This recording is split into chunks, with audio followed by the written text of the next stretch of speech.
This is Adoption the Long View, a podcast brought to you by adopting.com. I'm your host, Lori Holden, author of The Open-Hearted Way to Open Adoption. Join me as we take a closer look at what happens after you adopt your child and begin parenting them. Your adoption journey isn't over then, it's just beginning. In this podcast, you'll hear from a variety of thought-provoking and influential guests as we help you make the most of your adoption journey. Like any trip worth taking, there will be ups and downs and challenges. Here's what you're going to wish you'd known from the start. Ready? Let's go. Welcome to Season 2. We're so excited to bring you another set of fascinating interviews with super insightful people. We're glad to be back and proud to announce that we've been named to the top adoption podcast list as compiled by FeedSpot. Thanks to all of you for tuning in and for spreading the word about Adoption the Long View. Today, we have a very special guest. Gabrielle Glaser is going to talk with us about the then and now of ethics in adoption, what adoptive parents still need to know. And so much of what we know about adoption comes from a bygone era, the days of closed adoption. Even though we've been in the era of open adoption for several decades now, what we see in films and on the cover of magazines and from stories of people who grew up in the 50s, 60s, 70s, and even 80s, all of that is still steeped in the closed adoption era, which yields lots of drama because of the separation and also sometimes because of the reunion. In this period, also known as the baby scoop era, policies became more about finding babies for homes than about finding homes for babies, to quote Dr. Joyce McGuire-Pavo. Because of the secrecy in which adoption professionals operated, they had lots of power and very little oversight. In the closed adoption era, we adhered to practices that since have been debunked, such as thinking of babies as blank slates, more about that in episode 11, if you're curious, and the idea that social workers who held tremendous power over two different groups of desperate people, they could and which would match babies and families together well. I call this closed adoption era, which informs what the general population knows about adoption, I call it a failed experiment. But people still think it's the way we should do things. But it makes sense if you think about it, that something rooted in shame and secrecy will not turn out as well as it can for the people involved. And we're going to hear more about that today. The push, I believe, along with other adoption activists, needs to be towards practices and policies with truth and transparency as the guide. And if you want more about that, check out episode 4. Gabrielle Glaser is the author most recently of American Baby, A Mother, a Child, and the Shadow History of Adoption. Highly recommend you go out and get it right now. Well, not right now. Finish listening and then go get it. This tells the shocking truth about post-war adoption in America through the bittersweet story of one teenager, the son she was forced to relinquish, and their lifelong search to find each other. I've invited Gabrielle to talk with us because ethics in adoption is something adoptive parents will always need to consider, not just at the beginning, but all the way through. And the time to begin doing this is as early as possible. Gabrielle has covered the intersection of health, medicine, and culture for the New York Times and many other publications. She is the mother of 3 grown daughters. That makes me smile. Welcome, Gabrielle. Thank you so much for having me and for that lovely introduction. It's wonderful to be able to talk with you. I just adored your book. And well, it was a hard read in some ways, but it was such a lovely read and such a wonderful tribute to the people that you were writing about.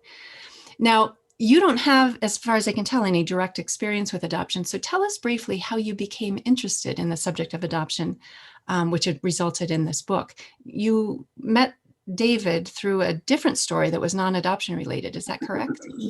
Yes, I did. I met David in 2007. I was a newspaper reporter at the Oregonian, assigned to cover a kidney donation that he was about to receive from a friend. And because he was adopted, he was getting a kidney donation from a friend. He couldn't find anyone. He had 3 children, but they were young. They were too young to even consider donating a kidney. So the story ostensibly was about the importance of living kidney donors and how that they were gaining popularity, not popularity, but how the concept of becoming a living kidney donor was gathering steam. But when I met David at the dialysis center for the first time, that was where we had our first interview, he mentioned that he hoped the story would go viral and that his birth mother would somehow see the story and recognize him as her son. And he was very clear he wasn't searching for his birth mother for emotional reasons. He said he was very circumspect about it, but said that he hoped that he would be able to learn more medical information for his kids because he did, as I said, have 3 children. So that story always stayed with me. And I moved from Portland in 2008. The story did not go viral. His mother did not see it, his birth mother did not see it. But he had mentioned several things in that first interview. He said, all I know about my birth mother is that she was a girl in trouble in New York City in 1961, and she wanted me to be raised by an Orthodox Jewish family. And that was his blank slate. Speaking of blank slates, that was his blank slate. The story stayed with me. I moved to back east to New Jersey in 2008. And in 2014, David called me to tell me that he had located his birth mother through the help of 23andMe. And the first thing he said was, she didn't want to give me up. She's loved me my whole life. And those words were so hauntingly human and beautiful that all I could do was just listen. They were healing for him. It had to have been healing for her. And the words were healing for me as a human being to take in. Beautiful. That there's another question that I wanted to ask you, and that is, as part of writing this book, you interviewed a lot of other people. What did you find can be the impact of a child or an adult when they do think they were discarded by their first set of parents, as often happened in those days? Oh, I think it's absolutely devastating. And the literature surrounding it is quite clear about that. You know, narrative myth that was always put forth to adoptees is your mother loved you so much that she gave you up. Well, just think about the logic of that. I never met anyone who loved someone so much that they gave them up, let alone a mother and her child. So the consequences of that mythology that was really, I'm sure nobody was malicious about it. I don't think that they were trying to be hurtful, but the concept of being having been rejected. And the other thing that David heard and many other adoptees heard was, we chose you. Your mother didn't want you. She gave you up. We chose you, and everything is tidy. But again, from a child's perspective, from an adult's perspective, that blank slate of this, unknown mother out there, the question for the adoptee is always, or very often anyway, why didn't you choose me? Great that my adoptive parents chose me, but why didn't my birth mother choose me? So right off the bat, though, that those comments from that era had really negative, undermining consequences for an adoptee's self-confidence, for they certainly amplified and ignited anxiety and depression, and just the feelings of rejection that adoptees carried with them, along with that baggage that was for them so frequently not even remotely true. And it's those feelings of rejection are something that no amount of love from adoptive parents can fill, because it's not really about the adoptive parents. And what I've heard adoptees say is that at some point in their cognitive development of what adoption means, what my being adopted means, is that to be chosen means that prior to that, they had to be unchosen. And that rejection is pre-verbal. It's so deep. And then it can't really be touched by adoptive parents. So if we want to do something to help heal that, we don't tell that narrative that they loved you so much. It makes getting close to anybody hard if you think loving leads to abandonment.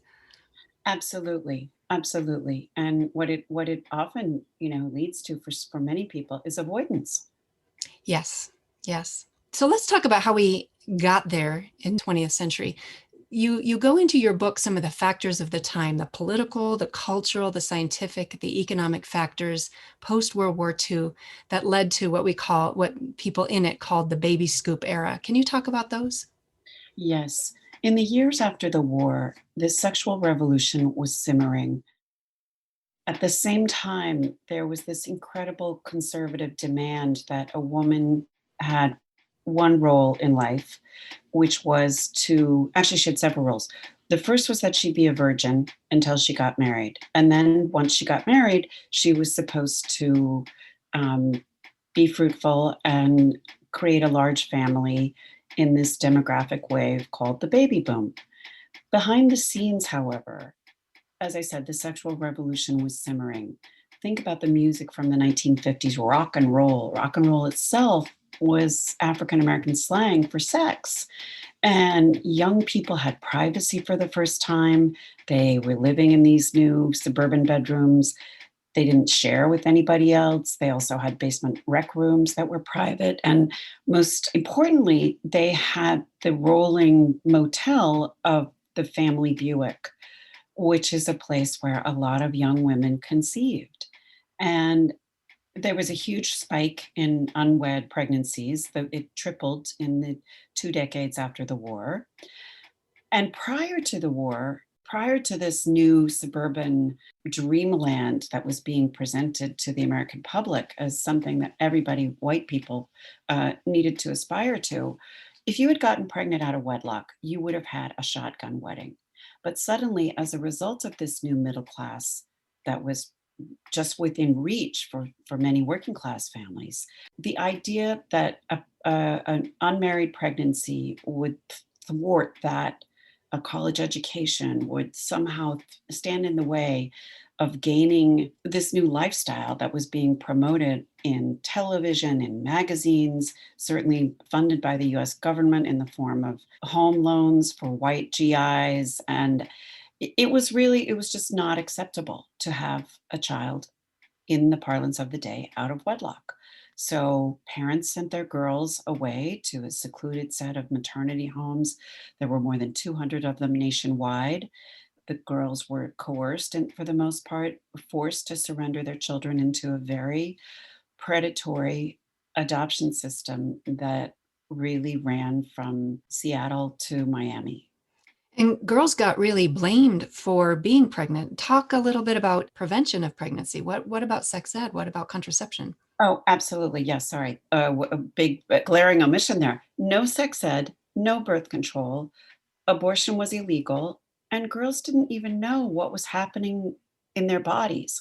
I read some how-to guides for how to be, the right kind of girl, that were really popular after the war, and they basically put all of the pressure on young women to never invite any sort of sexual activity whatsoever. If you feel that things are getting a little racy there, girls, make it is your responsibility to get up and take a walk around the block, go get a Coke, or really what you really should be doing is bowling in the first place.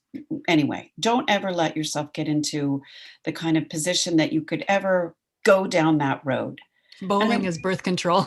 bowling is birth control. And it made so clear that all of the responsibility for anything that was going to happen was on the girls' shoulders. And the popular culture at the time, I Love Lucy, for example, which was everybody watched I Love Lucy. But like so many other married couples, Lucy was America's favorite mom. But even when she was pregnant in real life and pregnant on the show, which her showrunners didn't want to even dream of letting America glimpse. She and Desi Arnaz slept in separate twin beds, and so did Dick Van Dyke and Mary Tyler Moore. Just the question of how these babies were being created during the baby boom, And likewise, for unmarried young women who happen to find themselves pregnant, was a huge mystery. And it seems like being sent away to some of those maternity homes wasn't just about hiding the pregnancy. As I read your book and when I read The Girls Who Went Away and the movie Philomena, it wasn't just about hiding the pregnancy. There was a punishment for the girls who got themselves into this predicament, and they needed to be redeemed. And sometimes it was through labor and laundry and harsh treatment, and not, birth practices were somewhat barbaric. I think we'll get into that. Maybe you can talk about that now. These homes, David's mother, Margaret Katz, was one of thousands and thousands and thousands of young women, possibly millions. We don't have any records of how many girls actually went through these homes. And There were this was about not limited to just Jewish homes, right? no, This no, was no, no, no, Catholic no. homes and all sorts There of were things. about more than 3 million young women who got pregnant and got sent away, whether they got sent to these homes. Sometimes people went to stay with an aunt or a couple who needed a nanny. But regardless, these homes, which existed nationwide, there were more than, as I said, 200 of them. They functioned like low security prisons. The girls' mail was read going out, coming in, their diary entries were read, their reading material had to be pre approved. In home after home after home, I heard stories of young women who had to put on fake wedding bands if they were allowed to go out into any sort of excursion into town. And they were, as you said, the theory behind being confined to these places, typically it would happen in the last trimester of a pregnancy where you just couldn't hide the pregnancy any longer. So families would send their girls to these homes, and they were really harshly treated, as you say. They were taught by really strict, punitive women who would lecture them, well, if you're lucky enough to ever put this behind you, you're going to need this skill. If a man will ever, look past your being damaged goods. It was really just extraordinarily layer upon layer upon layer upon layer of shame. First, the girls were shamed by their parents. There was no forgiveness there. I didn't turn up anybody who was kindly treated by their parents in this era. And then more shaming and humiliation at the maternity home. And then during labor, the girls were absolutely, completely unprepared for this huge transformation that the human body can go through, which is delivering a baby. They didn't know what was going to happen. They were sent to hospitals or clinics where they would deliver labor alone, deliver by themselves. They were strapped down, they were knocked out. And for the vast majority of them were not even allowed to even so much as hold their babies. Margaret, she wanted to stay alert and awake, and she asked them please not to knock her out. Of course, they didn't listen to her. She was strapped down and had no say in the matter. And when she finally came to, when it was time for her to push, and she knew that, she said, "What did I have?" They said, "Well, you had a baby boy." She said, "Please let me hold my baby." And the nurses in the delivery room said, "You don't get to hold your baby. You're one of the girls from Lakeview." So just again, the layers of the institutions that really were designed to separate these young girls from the sons and daughters they'd given birth to. It was religious, it was political, it was cultural, it was medical. And Margaret ultimately in New York State at the time, and this was shocking to me to learn, in New York State at the time, it was illegal to have premarital sex until 1971. And maybe we'll get into this, but Margaret did everything she could. Margaret and her boyfriend, who she later married and with whom she had 3 more children, they did everything they could to try to convey their fitness as parents to this predatory system that really, there was a wait list of, in the United States at the time, there was a wait list of 10 families for every baby who had been surrendered for adoption. If you were an infertile couple in the years after the war, the only way essentially to create a family would be to adopt. So there was in this pressure to have the perfect family in the baby boom. If you couldn't conceive, that turning to an adoption agency was your only hope. And behind the scenes, of course, they were very coercive. And to Margaret, in fact, they ultimately threatened her with juvenile detention if she didn't sign the surrender papers. And that was for her the last straw. She had tried for 5.5 months to get custody of her baby. And ultimately, she was a month away from her 18th birthday and would not have been a minor in New York, but she was over a barrel Yeah. with the agency and ultimately had to sign those papers. I'm struck by how powerless these women were, voiceless and choiceless, and nobody was there advocating for them because the separation from their families had already happened, their support system.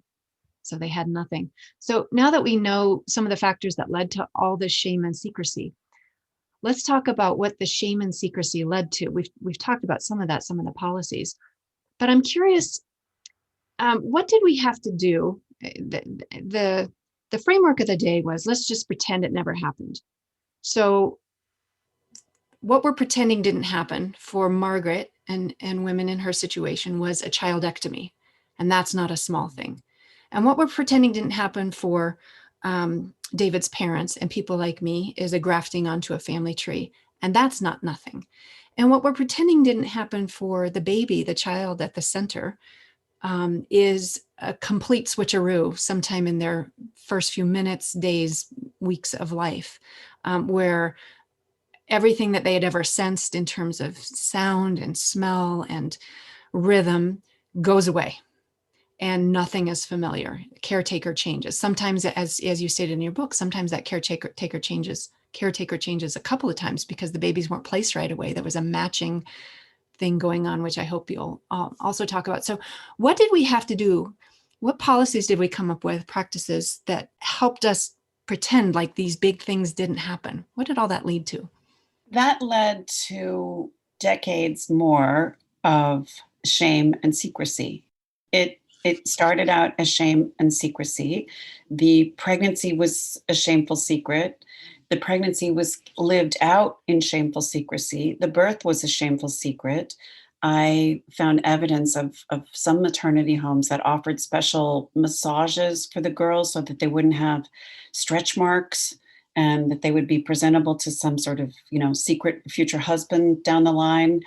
The secrecy, do you mean emotionally? Is that what you're talking Yeah, about? yeah. And what did it mean for the people involved? One of the practices that came out of this that you illustrate so well in your book is, let's talk about Louise Wise Services, the agency that brokered some of these, all of these adoptions from Lakeview. There was a time when the baby had no parents because they'd been separated from their birth mom. The adoptive parents weren't quite in the picture yet. So tell us what could happen in that gap when we're pretending that it doesn't matter. Louise Wise in New York City, adoptions at the time were approached, and by law, if a birth mother was Catholic Charities or another Catholic adoption agency had to handle that adoption and place the child in a Catholic family, likewise for Protestants and Jews. So Louise Wise was the premier Jewish adoption agency in New York City at the time.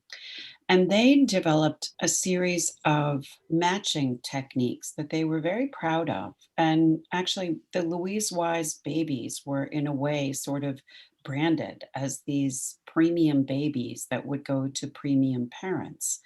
And behind the scenes, the adoption agencies would tell adoptive parents that, all right, well, we're observing this baby for 3 months, and we want to be able to provide you with a child who will look as if as if he or she has been born to you. To the birth mother, they would say, and this was the case of Margaret, a diplomat wants to adopt your baby this week. And if you don't sign the papers, he's going to languish in foster care. None of those things were true. In fact, Louise Wise routinely kept babies for at least 6 months in order to conduct a series of really horrific experiments on them in order to produce the same matching that I described earlier. These were child welfare advocates, pediatricians, a child psychiatrist, a family court judge, people on the board of this agency. I can't say this strongly enough, were dedicated on the surface to child welfare. And yet they were completely ignoring the importance of having these babies be able to attach and to bond to a caregiver by putting them through a series of, they let them languish in foster care for at least, as I said, 6 months. They would, in order to try to match their skin tone and to make sure that a very white baby would go to a very white family, social workers from the agency would trot babies over to the American Museum of Natural History, where a forensic anthropologist would examine and inspect the hair follicles and nail beds and skull shapes of tiny infants in order to offer assurances about their future looks, whether or not they were going to be dark skinned, whether or not they might be of mixed race. So that was one thing. And his name was Harry Shapiro, and he refused to offer his race based guarantees on any child younger than 6 months. So that was one thing that the agency did. And meanwhile, these kids were in, these little babies were in foster care. But most alarmingly, what they did was, in order to assure adoptive parents that they were receiving the cream of the crop, and it's really hard to say this, but that was the language that was being used in the documentation at the time. In order to match a doctor or maybe a lawyer with a very smart baby, they came up with a theory, a pediatrician on board came up with a theory that intelligence was linked to crying. And he devised a series of experiments funded by the United States government that shot a rubber band gun at a 10-minute-old baby's foot in order to measure his or her cry. And if the baby didn't cry for 60 full seconds, the experiment was repeated as much as 7 times. And this is so harrowing to discover. It was harrowing to have my hands on those documents. It's harrowing to talk about. It's harrowing to imagine. But going back to secrecy, I don't think anybody knew. Well, actually, some people did know about those studies, because Dr. Joyce Brothers, who was the sort of pop psychologist, the psychological Dear Abby at the time, praised these experiments as a wonderful diagnostic tool to figure out whether a baby was going to be smart. And she sort of winked and nodded at parents in a column and said, folks, if you've got a colicky baby, don't worry. Dr. Karolitz at Long Island Jewish Hospital has determined this test, and babies who cry the most are the smartest. So this was going on behind the scenes, and these agencies were allowed to carry on without any oversight.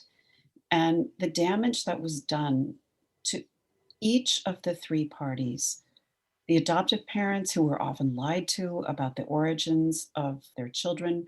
Many children were born in psychiatric hospitals and then were presented to adoptive parents as, oh, this child comes from a woman who's a concert pianist or is a budding artist. In the case of Margaret, she was presented as a budding scientist. That wasn't true. To the birth parents were also promised a glittering, wonderful home for their son or daughter that was no match for what a teenager would be able to provide, a girl who hadn't even graduated from high school. So that was sort of an irresistible lie. And then to the adoptees themselves, the narrative, as we were saying earlier, was presented in such a way that was incredibly undermining. Your mother gave you up, but the agency has placed you correctly with the proper parents, better than nature could have ever done herself. And it's that secrecy that allowed that added trauma. I think of the tenderness of a newborn foot, and I think of somebody deliberately hurting that foot when that baby is minutes old, hours old. and how no parent would allow that to happen, birth or adoptive. But because of the secrecy of the day, that child didn't have anybody saying, no, you can't do that. You can't do that to my baby. And so that added trauma, we already know that adoption has that trauma of separation, but also to be born into the world, have everything change, and then be hurt without being protected. Without being protected. And the agencies really in so many ways in those days acted as God. And it's really hard to believe that it's hard to get my mind around. It's hard to believe that in any way that could have been for the best interests of the child. Yeah. And these agencies did have custody of the children because of the mothers having been, potential criminals under wayward minor laws that, as I said, remained on the books in many states long past their 19th century origins. And the agencies just operated as they wished. We see so many places where secrecy has led to atrocities. And this is, for me, this is one of the major arguments for truth and transparency, besides the fact that the child can gather all their pieces and know all their stuff and talk with their adoptive parents about stuff. That's all part of openness too. But also, let's make sure that evil things that happen in the dark can't happen in the light. Let's keep things in the open. So we might think that with open adoption and with DNA testing that we have now, that we're out of the closed adoption era for good. But what do you think needs to be done to further improve the state of adoption policies and practices to be more humane for placing parents, for adoptees themselves, and for adoptive parents? You've kind of talked about this a little bit. Do you have anything further to say on that? One thing that I think is just so important that people need to realize is that in closed adoptions, the secrecy that was inherent really began with the documentation of sealed original birth certificates, that in 40 states, adoptees still do not have the right to access. So, in these secret adoptions, an original birth certificate would be placed in a file with the adoptee's original name and then sealed to all but state officials and some social workers. Amended adoptive birth certificate would be issued in its place, listing the adoptee's adoptive name and his adoptive parents as his original mother and father. For so many adoptees who are well into middle age, so many millions of adoptees still do not have the right, the human and civil right, to obtain their original birth certificate. And yes, while DNA has been an incredibly helpful tool in helping link adoptees to their birth kin, it isn't a substitute for that really important, vital document that gives you the key to your original identity. So that's one thing. I think that people really need to be aware. Again, in 40 states. So maybe you could say we're only 20% out of secrecy. We got 80% left to go if with Exactly. that measure. California, Texas, Florida, Minnesota, Virginia, Maryland, Massachusetts, Massachusetts. Connecticut. Yes. I think Colorado's open. We're Is it? open. Yeah. Yeah. Yeah. Yeah. Yeah. Yeah. That happened as a result of some activist efforts a few years ago. Um, David's story led to Margaret, and David and Margaret both were seeking each other or were open to seeking each other, which is probably the best combination. Or if they neither are seeking each other, if they both want the same thing, that's good. But sometimes it can get really hard if, like, for example, if David's story had led to a woman who hadn't wanted to be found, which happens in a very small percentage of reunions attempted by adult adoptees. How do you think the story might be told then? In other words, do you think the policies of that era served these women well? Oh, I love that question. I think they were devastating for these women as well, because to have, as you put it, a childectomy, and to maintain the energy required to keep that secret one's whole life must be exhausting. And since the publication of the book, I have heard from a handful of people whose mothers have not wanted to make contact. They will be cordial and forthright forthcoming with information, with medical information, but are not interested in a relationship. And yeah, and I'm surprised actually, because I do know the numbers. They're really, really minuscule, half of 1%. in states that have been allowed, birth mothers have been allowed to redact their names in legislation allowing adoptees access to their original birth certificate. Such a small fraction of women don't want to be found.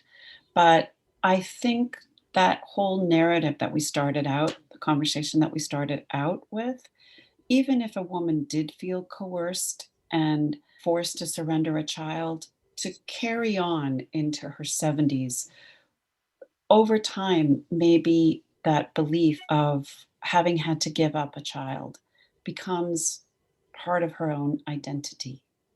And maybe it's one of those, like, I hate these expressions, but maybe fake it till you make it. And once you've faked it until you've made it all the way into your 70s, and you have another family that you created who you haven't told this secret to, that reverses another narrative that might just be too overwhelming to confront. And I have such empathy for I just have such empathy for everybody in this situation. But I do believe adoptees, more than, full stop, adoptees deserve the right to know. Mm. And as painful as it is to be rejected again, I think these women should take a very deep look at what that means to a son or daughter who had no choice in how they arrived in the world. Mm. They have the right to know.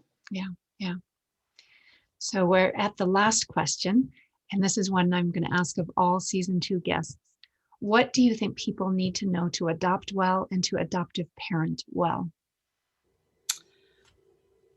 As hard as it is to say, I think the most important truth is that adoption begins with loss. And an adoptee, you were speaking earlier about all of the sensations that an infant coming into the world has for 9 months shift dramatically when an adoption takes place. So, to understand that, as happy as it is to have a new family, a newly created family, to really be aware of what the adoptee is experiencing at every stage of development, and to be prepared, to be accepting, to be understanding, in order to be able to forge ahead as this new family. Mm. It's excellent advice. Excellent advice. I really appreciate your being here with us today, Gabrielle. Thank you for being so generous with your time. Oh, thank you so much for having me. I really appreciate it. Special thanks to adopting.com for producing and sponsoring this podcast.